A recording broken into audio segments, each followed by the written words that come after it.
So when I retired on what used to be we call it the old police pension. It's all changed since we retired. So I've got my pension there, which is enough to live on, but it's not enough to go on multiple holidays, eat out on a regular basis. Linda and I love fine dining. We love travel. That's our two passions. So by the time I retired, my royalty income, my passive income from UW, as I said earlier, hadn't quite filled the pension gap, but it was close enough that I didn't have to get a job. I could have carried on living with a both, and I've been living on roughly a sergeant's wage. Since then, I've carried on doing UW and I've built it. I now earn more with my passive income and my pension. So I'll call it my main pension, and my second pension is UW. I earn more from those two than I did as a police sergeant. Wow. Yeah. So when I go out and I talk to new customers, I get new customers and I get those little 250s being paid or whatever it is I'm getting paid for the amount of services they take. That's an additional amount of earnings on top of my two pensions. Okay. The way it's changed my life is we now travel generally 6, 7 times a year. Uh, for example, we were in Egypt for Christmas.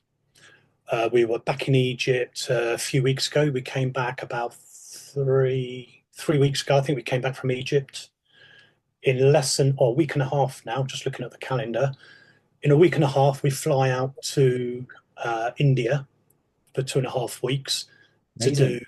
Taj Mahal and Agra and Jaipur, and then we're going to spend 6 nights in Goa on the beach in a hotel. We got 2 weeks away on a Caribbean cruise at Christmas this year coming. The following year, we've got a boat I think it's a 2 week boat trip up the Mekong River, going through Vietnam and Cambodia. And because we've got quite, oh no, when we get back from India in May, we got a week in Tunisia.